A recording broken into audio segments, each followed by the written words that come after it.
Bismillahirrahmanirrahim. Assalamualaikum warahmatullahi wabarakatuh. Selamat datang di modul 2 Praktikum Programa Komputer tahun 2022. Di sini kita akan mempelajari tentang dasar-dasar pemrograman Python. Nah, mungkin teman-teman juga bisa sambil mengikuti dari modul. Nah, sebelumnya kita bicara dulu apa itu Python. Python sendiri merupakan bahasa pemrograman yang berkembang dan mudah dipelajari, terutama bagi para pemula karena struktur sintaknya yang rapi dan mudah dipahami. Nah, jadi Python ini merupakan bahasa pemrograman. Nah, bahasa pemrograman sendiri kan ada banyak jenisnya. Ada bahasa pemrograman Java, ada bahasa pemrograman .NET, ada bahasa pemrograman Python yang memang sekarang kita sedang pelajari. Nah, dan masih banyak lagi bahasa pemrograman. Nah, di sini kita memilih bahasa pemrograman Python karena memang pertama itu mudah dipelajari dan sintaksnya sendiri pun rapi, jadi nyaman lah buat para pemula. Nah, yang perlu diketahui dari Python sendiri itu pertama tentang basic programnya. Nah, basic programnya sendiri itu terdiri dari 4 hal utama. Yang pertama ada expression, yang kedua ada comment, yang ketiga ada variabel, dan terakhir ada function. Nah, kemudian ada struktur yang akan kita gunakan nantinya di pemrograman Python itu ada 2, ya, ada struktur perumpamaan, ada struktur perumpamaan dan ada struktur perulangan. Nah, pertama kita pelajari dulu apa itu basic programnya atau fitur utamanya yang kita gunakan nanti di Python. Nah, untuk pemrograman di Python sendiri itu dasarnya terdiri dari 4 hal. Yang pertama itu ada expression, ya, ada comment, ada variabel, dan terakhir ada function. Nah, expression sendiri itu merupakan perintah dasar yang bertujuan untuk menampilkan teks. Jadi, expression ini digunakan untuk teman-teman di pemrograman Python ini untuk menghasilkan teks. Nah, kemudian untuk comment sendiri, nah comment ini merupakan kode-kode pemrograman untuk memberi penjelasan guna keperluan dokumentasi atau informasi semata. Jadi comment sendiri itu digunakan untuk uraian lebih lanjut dari sebuah sebuah set perintah lah, seperti itu. Dan juga mungkin bisa dijadikan rambu-rambu juga comment itu. Kemudian ada variabel. Nah, variabel ini merupakan tempat penyimpanan sementara untuk menampung data yang digunakan agar mempermudah proses pengolahan. Nah, berarti variabel ini merupakan semacam mangkuk lah ya, semacam mangkuk ataupun wadah, ini mana variabel ini digunakan untuk menyederhanakan penyebutan sebuah data. Begitu. Contohnya misalkan ada data 1, 3, 5, 7, 9, 11, 13, 15. Nah, itu disederhanakan menjadi variabel yang disebut ganjil. Contohnya seperti itu. Nah, kemudian terakhir ada function. Nah, function sendiri itu set perintah yang digunakan untuk mengolah data sehingga mendapatkan nilai baru. Nah, function sendiri itu artinya merupakan satu set perintah yang nanti teman-teman tulis perintahnya apa aja, di mana tujuannya itu untuk mengolah data dan dapat nilai baru. Artinya di sini ada input, proses, output. Kemudian kita masuk ke struktur perumpamaan. Nah, untuk struktur perumpamaan sendiri itu merupakan struktur if.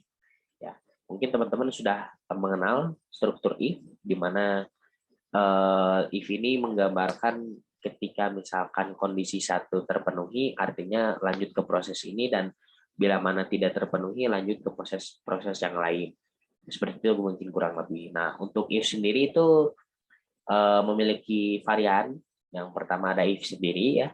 Kemudian if else, artinya ada 2 kondisi, di mana bila mana kondisi pertama terpenuhi artinya lanjut ke proses berikutnya, tetapi bila mana kondisi pertamanya itu tidak terpenuhi, maka lanjut ke kondisi yang kedua.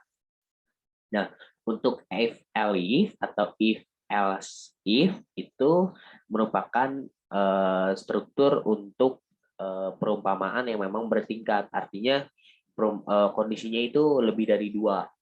Nah, itu menggunakan struktur if else if. Nah, kemudian ada hal yang baru nih mungkin buat teman-teman, itu struktur perulangan. Untuk struktur perulangan sendiri atau ada while, for, dan infinitive. Nah, mungkin teman-teman untuk di pemrograman lain itu biasanya menggunakan do while, do until, dan for next. Tetapi di perulangan di Python sendiri itu kita menggunakan while, for, dan infinitive. Nah, while sendiri itu perulangannya terjadi atau loopingnya terjadi itu ketika nilainya true. Jadi ketika nilainya true, itu perulangannya terus-terusan terjadi dan sampai nilainya itu menjadi false. Nah, untuk for sendiri itu equal nilainya. Jadi artinya ketika nilainya equal atau sama dengan, atau mungkin disebutnya nilai tunggal, itu perulangannya terus-terusan terjadi sampai nilainya tidak sama dengan persamaan di awal. Seperti itu mungkin kurang lebih. Nah, untuk infinitive sendiri, itu sebenarnya perulangan yang dilakukan secara terus-menerus sampai programnya selesai, sampai programnya berhenti. Begitu.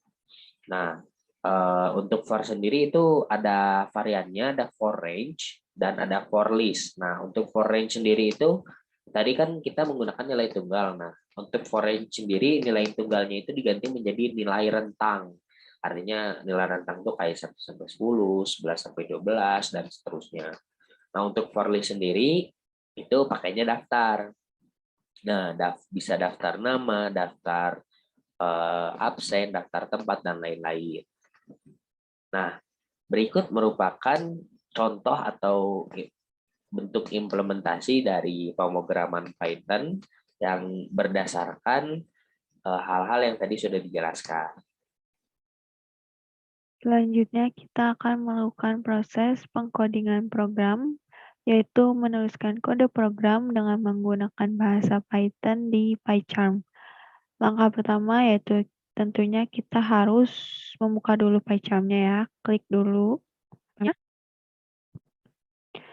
Kemudian klik New Project. Kemudian akan muncul tampilan seperti ini. Kemudian kita rename sesuai ketentuan yang ada di modul ya, yaitu modul _2 _ 5 digit NPM terakhir. Pada kesempatan kali ini, kita coba dengan menggunakan contoh 21088. Pastikan new environment using-nya yang virtual environment, kemudian location-nya seperti yang sudah kita rename tadi, berada di mana nih si file atau project ini tuh. Kemudian base interpreter-nya kita menggunakan Python. Python yang sudah di-download di modul 1 ya. Oke, kita langsung saja klik create. Nah, di sini sudah ada tampilan editor utama yang nantinya akan berisikan kode-kode program yang akan kita tulis. Nah, gimana caranya? Pada project ini kita akan membuat beberapa file yang terdiri dari berbagai fungsinya juga. Langsung saja yang pertama kita akan buat file baru, yaitu klik new, kemudian pilih yang Python file. Kemudian kita rename sesuai yang ada di modul ya, yaitu kita mau membuat hello world dulu, kita rename-nya menjadi modul _2_1_hello_world. Baik, seperti ini ya. Kemudian kita klik Python file. Oke, akan langsung muncul nih filenya. Nama filenya sudah kita catat, sudah kita tulis. Langsung saja bisa kita lihat di sini ya. Sudah ada nama file yang kita buat di project modul 2211088. Kemudian kita langsung ketik kode program yang ingin kita ketik. Nah, biasanya programmer menggunakan hello world sebagai pembuka dari proses pengkodingan. Nah, langkah pertama yang akan kita lakukan yaitu menuliskan print, kemudian kurung buka, petik, dan kita tuliskan. Apa yang ingin kita tuliskan yaitu hello world. Baik, kita lihat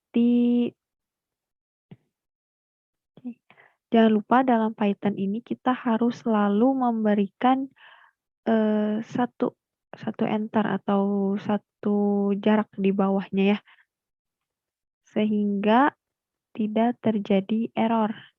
Nah, bagaimana kita tahu kalau tidak terjadi error? Yaitu lihat di sebelah kanannya itu ada tanda checklist, berarti kode program ini bisa dijalankan dan tidak terjadi error. Bagaimana melihat outputnya? Yaitu klik run, kemudian kita pilih run apa nih, file apa nih yang akan kita run. Klik modul 2.1 hello world. Nah, kemudian muncul di bagian bawahnya ya, yaitu ada hello world. Nah, ini merupakan fungsi built-in, yaitu fungsi yang telah ada atau disediakan oleh bahasa pemrograman Python sendiri. Nah, tujuannya apa? Yaitu menyuruh untuk menuliskan kata-kata yang telah kita tulis di sini, yang kita inginkan, ke dalam konsol, ke dalam output. Lanjut ke file selanjutnya. Sama caranya seperti yang tadi telah kita lakukan, yaitu klik kanan, kemudian klik new, pilih Python file. Dan langsung jadi ya, ini nama filenya modul underscore 2.2 underscore expression. Untuk lebih jelas ya, untuk melihat lebih jelasnya kita tutup saja dulu file sebelumnya ya. Nah, jadi di editor ini hanya memunculkan file modul 2 expression.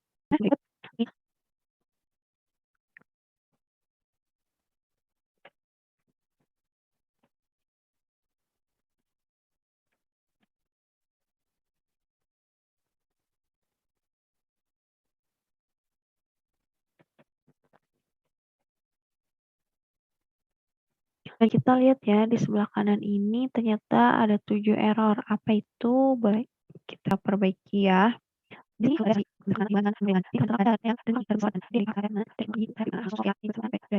Kemudian selesai. Lihat lagi di sebelah kanan yaitu sudah ada checklist 8. Berarti kode program ini sudah benar dan bisa dijalankan atau di-run. Baik, akan keluar seperti ini.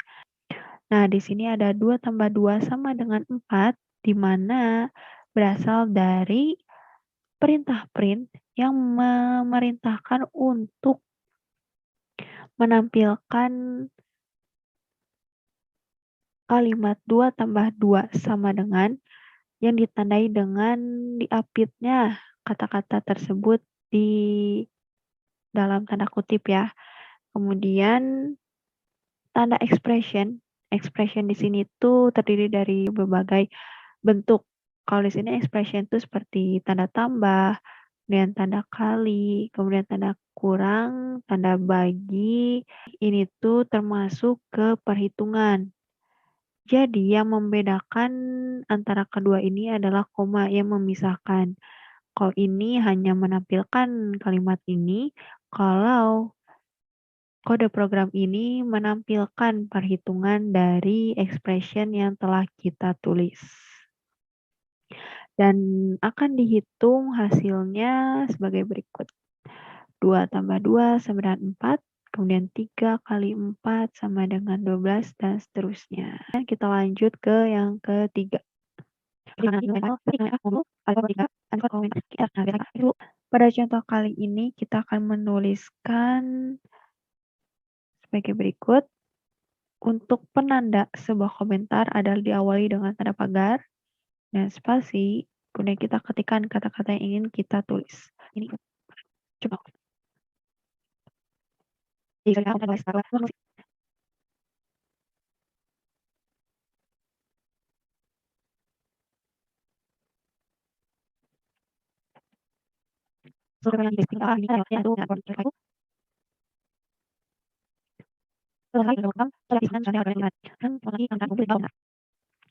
Dan jadi seperti ini. Nah, bisa kita lihat di panel run ini, komentar yang kita tulis tidak ditampilkan, jadi semata-mata hanya untuk dokumentasi programmer yang akan menuliskan kode program atau mengembangkan suatu kode program. Baik, kita lanjut ke file selanjutnya ya.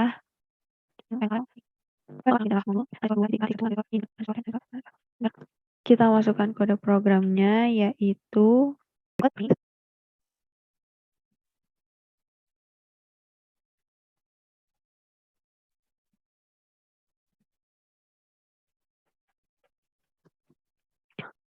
kode programnya sudah jadi ya, dan sudah benar, kemudian kita run.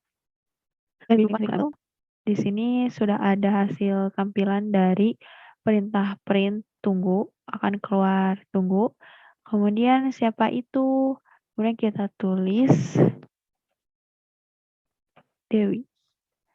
Kita enter dan langsung ditampilkan kamu boleh masuk Dewi. Dewi itu merupakan input yang telah dimasukkan oleh user. Lanjut ke file selanjutnya teman-teman.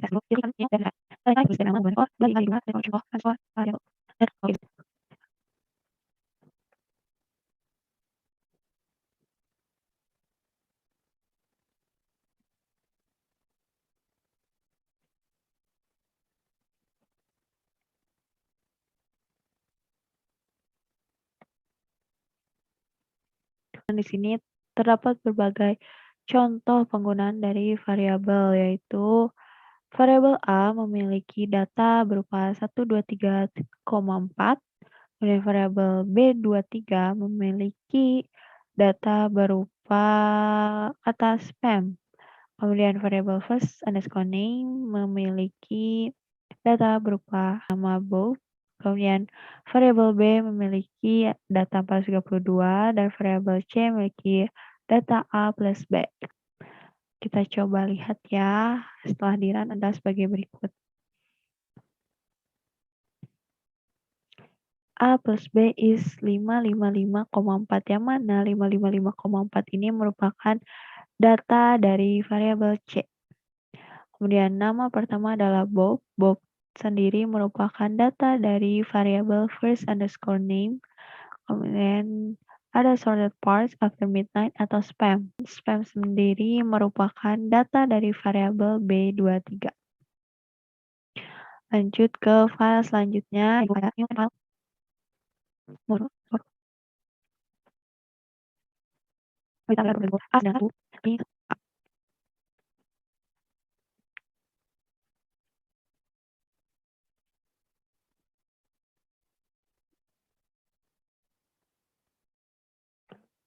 Setelah kode program ini dinyatakan benar, kita akan run ya, teman-teman.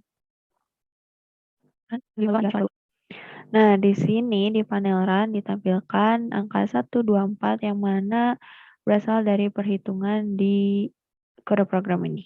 Pada contoh tersebut, variabel A dapat dimanipulasi secara langsung menggunakan operator aritmatika dan hasilnya disimpan lagi ke dalam variabel yang sama.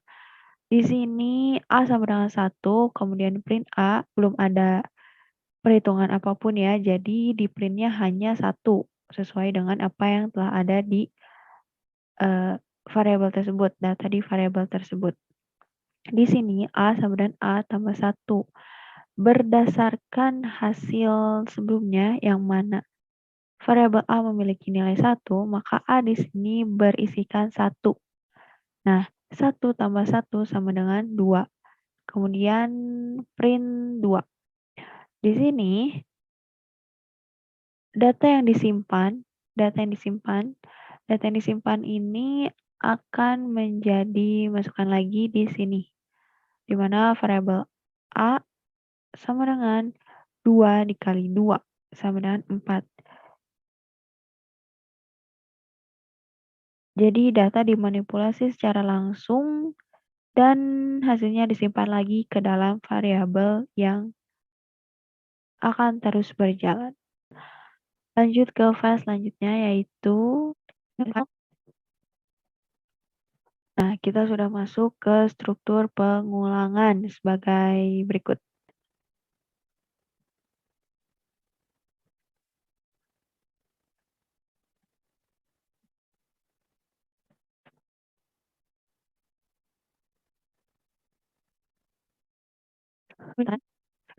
Dan hasilnya adalah sebagai berikut. Dan di sini ada struktur perulangan. While A masih kecil dari 10, maka akan terus dijalankan perhitungan A sama dengan A tambah 1. Nah, di sini dimaksudkan adalah apabila A belum mencapai 10, maka perhitungan akan terus berjalan. Jadi, variabel A akan terus dimanipulasi sehingga perhitungan di sini mencapai nilai 10. Jadi, misalkan A sama dengan 0 tambah 1 sama dengan 1, kemudian A di sini sudah berubah menjadi 1, tambah 1 menjadi 2, kemudian A di sini sudah berubah menjadi 2, 2 tambah 1 sama dengan 3, dan seterusnya hingga mencapai nilai ke-10. Oke, lanjut ke file selanjutnya, yaitu yang dimaksudkan dengan while infinitive adalah perulangan infinitif yang mana tidak memiliki akhir dan akan terus dijalankan oleh komputer. Di mana perulangan itu harus memiliki akhir ya, teman-teman. Namun, dalam studi kasus sekarang, kita akan melihat bagaimana apabila terjadi perulangan yang tidak memiliki akhir. Kode programnya ada sebagai berikut.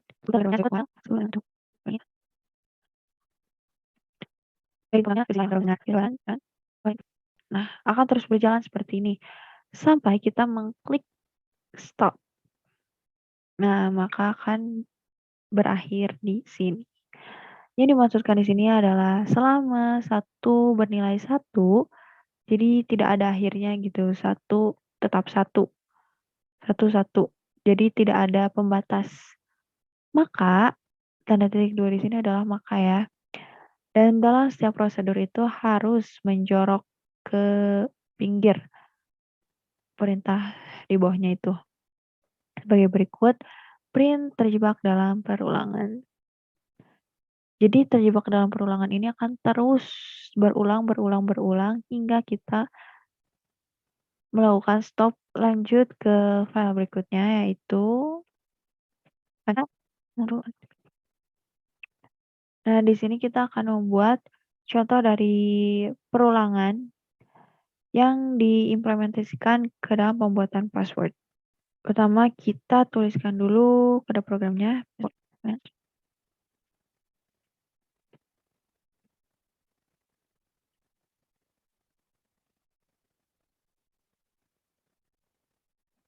Run.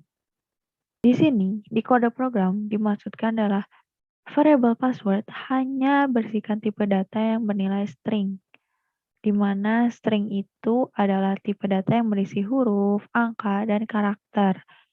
Nah, di sini ada prosedur while, perulangan while. Jadi, perulangan di sini digunakan untuk memvalidasi password yang dimasukkan oleh user menggunakan fungsi input di sini selama input tersebut bukan bernilai unicorn, maka sistem atau program akan terus menanyakan password seperti ini. Jadi perulangan akan terus berjalan selama yang dimasukkan oleh user bukan bernilai unicorn atau bukan berdata unicorn. Apabila kita masukkan unicorn, maka while akan berhenti dan akan dijalankan perintah print silakan masuk. Selanjutnya yaitu file. Sekarang kita masuk ke struktur perulangan for. Di mana perulangan for itu terdapat beberapa kondisi yang harus dipenuhi, yaitu jumlah perulangan dan bagian kode yang akan diulang.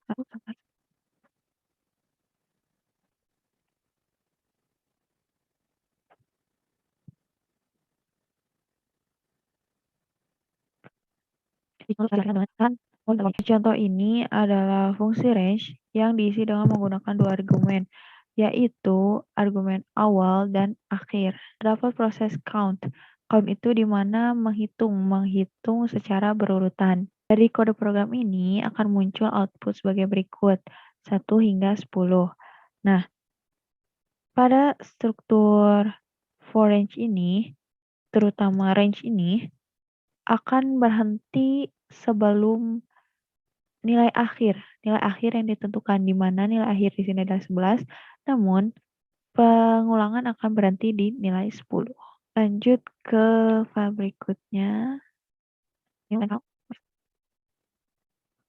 List sendiri merupakan variabel yang mengandung banyak nilai. Nah, perulangan for digunakan untuk menampilkan nilai-nilai itu secara otomatis tanpa harus berkali-kali menulis fungsi print.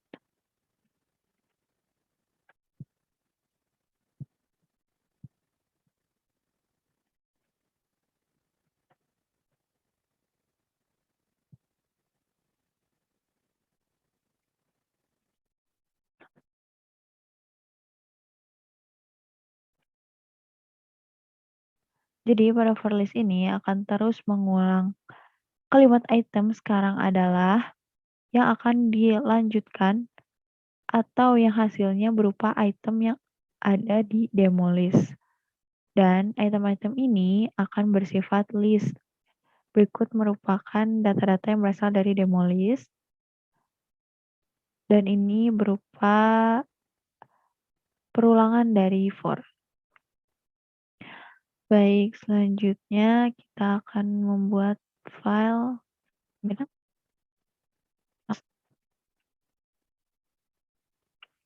Baik, else. Else sendiri itu termasuk ke dalam struktur perumpamaan atau percabangan. Nah, percabangan tersendiri itu strukturnya sebagai berikut.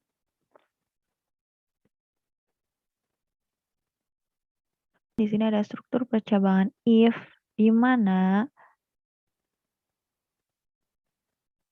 memiliki definisi sebagai jika usianya itu adalah 14, maka print kamu sudah remaja. Jadi ini merupakan struktur pernyataan berkondisi. Selama usianya 14, maka usia tersebut dinilai sudah remaja. Namun untuk contoh kali ini kita tidak akan membahas mengenai struktur if saja, namun struktur if else yang kode programnya adalah sebagai berikut.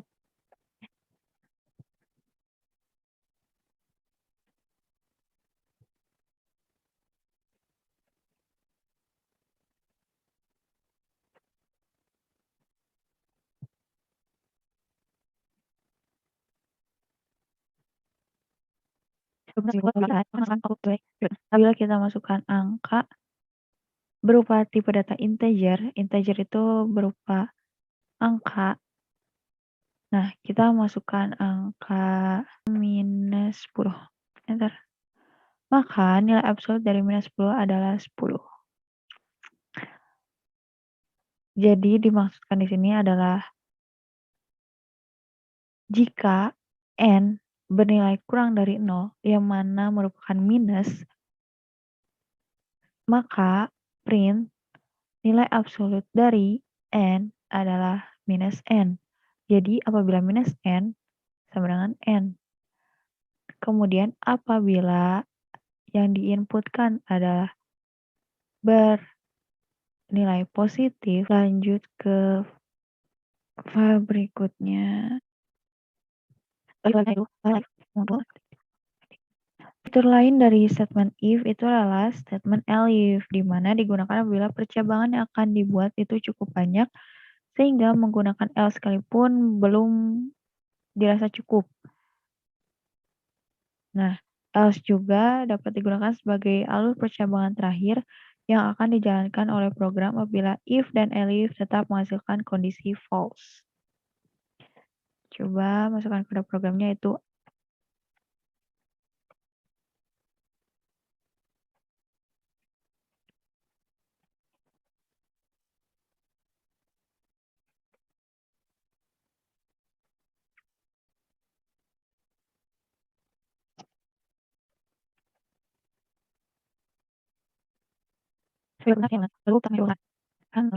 Dalam outputnya pun sebagai berikut. 1, 2, 3 itu termasuk lebih kecil sama dengan 3. 6, 7, 8, sampai 10 itu lebih besar dari 5. Dan 4 ataupun 5 itu tidak ada yang memenuhi syarat sebelumnya, yaitu lebih besar dari 5 maupun lebih kecil sama dengan 3. Maka dituliskan tidak ada yang benar. If dan elif akan terus berjalan hingga memunculkan kondisi false, yang mana false itu adalah dalam contoh kasus ini tidak bernilai lebih besar dari 5 maupun lebih kecil sama dengan 3. Selain itu akan diberi nilai tidak ada yang benar. Kita lanjut ke modul selanjutnya. Nah, sebelum lanjut, kita akan membahas terlebih dahulu mengenai fungsi. Di dalam pemrograman Python ini terdapat 2 jenis fungsi, yaitu built-in function dan user-defined function. Built-in function tersebut merupakan sebutan untuk fungsi yang memang sudah ada atau secara bawaan disediakan oleh bahasa pemrograman Python itu sendiri.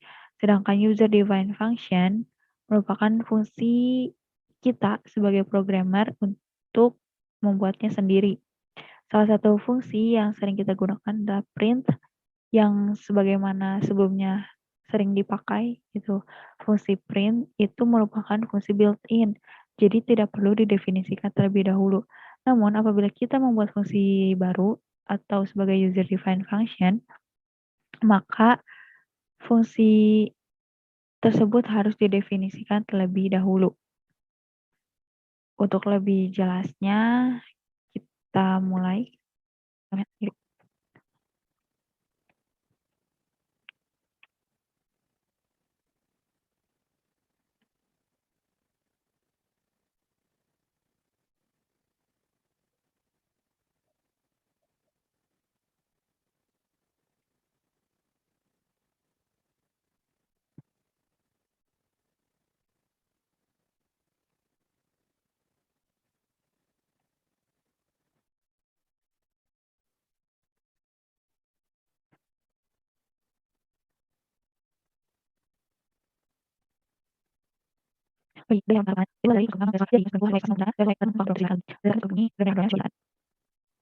Oke, akan langsung keluar nilai absolut dari 23 dan min 23 itu tidak sama.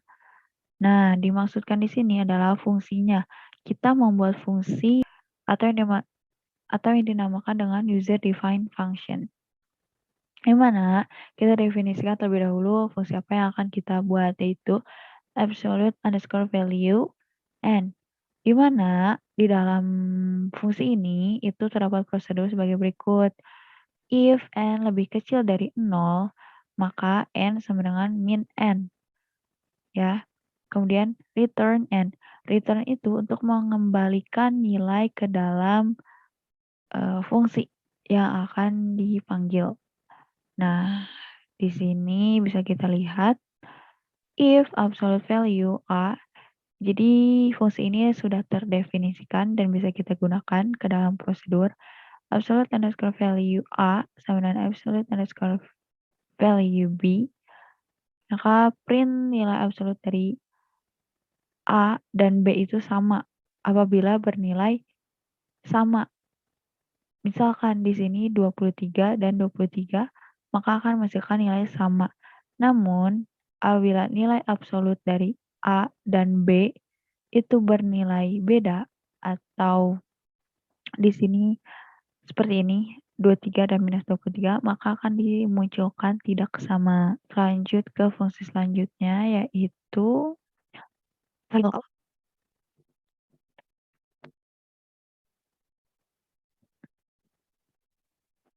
Sebuah variabel dapat disebut global apabila dapat diakses dan digunakan di seluruh bagian kode. Sedangkan variabel yang berada dalam fungsi memiliki sifat yang berbeda. Nah, variabel yang dideklarasikan dalam fungsi bersifat lokal. Variabel ini hanya dapat diakses selama fungsi tersebut berjalan. Jadi, dalam contoh pengkodingan saat ini, kita akan melihat perbedaan dari variabel lokal dan variabel global. Kita tuliskan terlebih dahulu.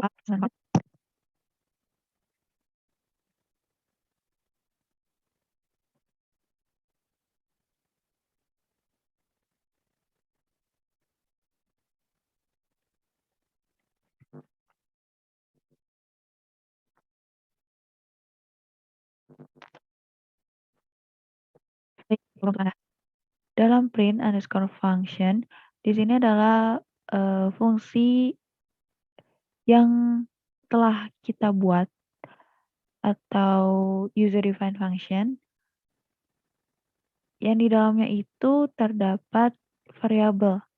Nah, variabel di sini dinamakan variabel lokal karena berada dalam sebuah fungsi. Sedangkan variabel yang di luar fungsi atau tidak ada fungsi yang didefinisikan terlebih dahulu, maka ini adalah disebut sebagai variabel global. Jadi perbedaannya terletak pada apakah variabel tersebut berada dalam sebuah fungsi atau tidak. Selanjutnya yaitu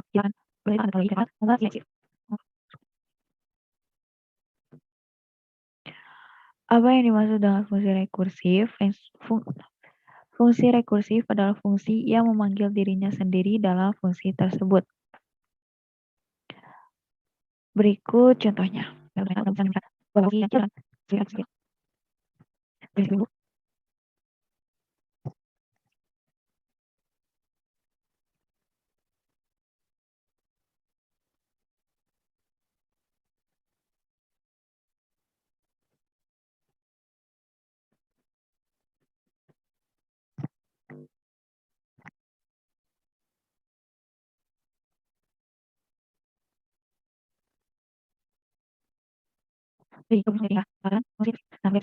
contoh adalah misalkan faktorial 5.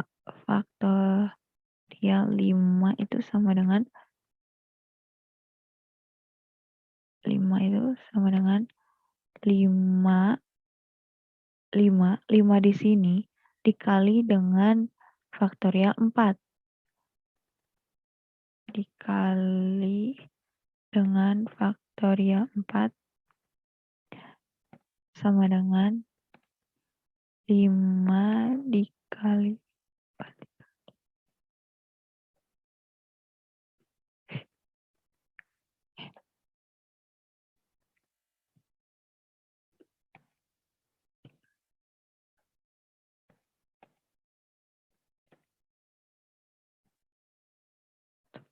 Nah, di sini dimaksudkan adalah faktorial 5. Faktorial 5 berbentuk seperti ini. Nah, di sini untuk menghitung faktorial kan mengkalikan dengan angka sebelumnya dan dikurangi 1-1. 5 dikali 4 5 dikali faktorial 4.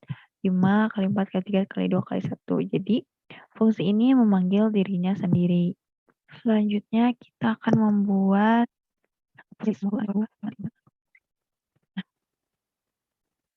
contohnya adalah kita masukkan Nah, sebelumnya diketahui bahwa salah satu kelebihan Python itu terletak pada kemampuannya mengolah struktur data. Nah, struktur data sendiri merupakan kumpulan dari elemen-elemen data seperti angka atau karakter yang disusun sedemikian rupa. Dan kita akan membuat fungsi list dari kalimat ini, yaitu dengan cara menambahkan list di sini di antara print dan kalimat ini.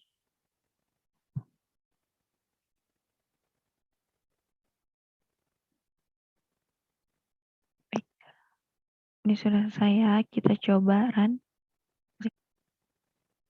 Lalu program akan mengurutkannya sesuai dengan huruf-huruf yang menjadi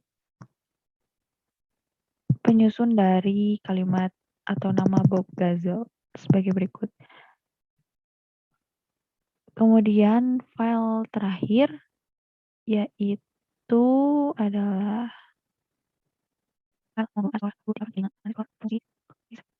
Oke. Nah, kita coba aplikasi terapan dengan fungsi list. Kita tuliskan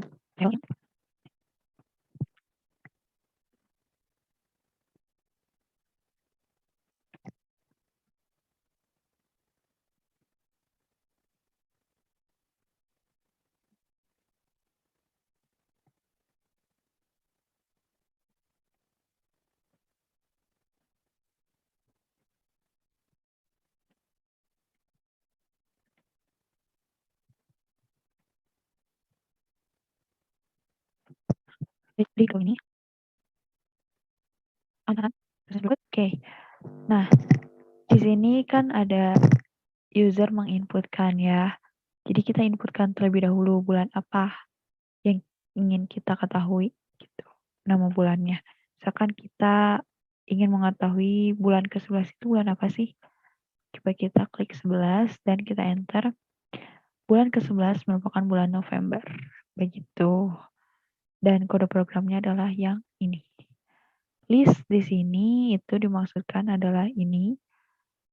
Jadi, fungsi akan mencari nama bulan sesuai dengan urutan atau nomor yang diinputkan oleh user.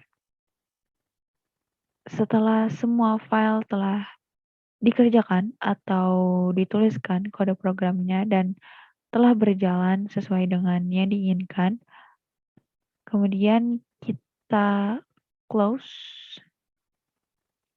project, akan muncul di sini di desain project apa yang baru saja kita kerjakan.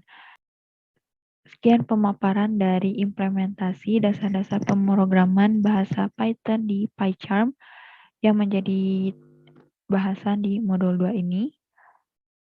Saya ucapkan wassalamualaikum warahmatullahi wabarakatuh.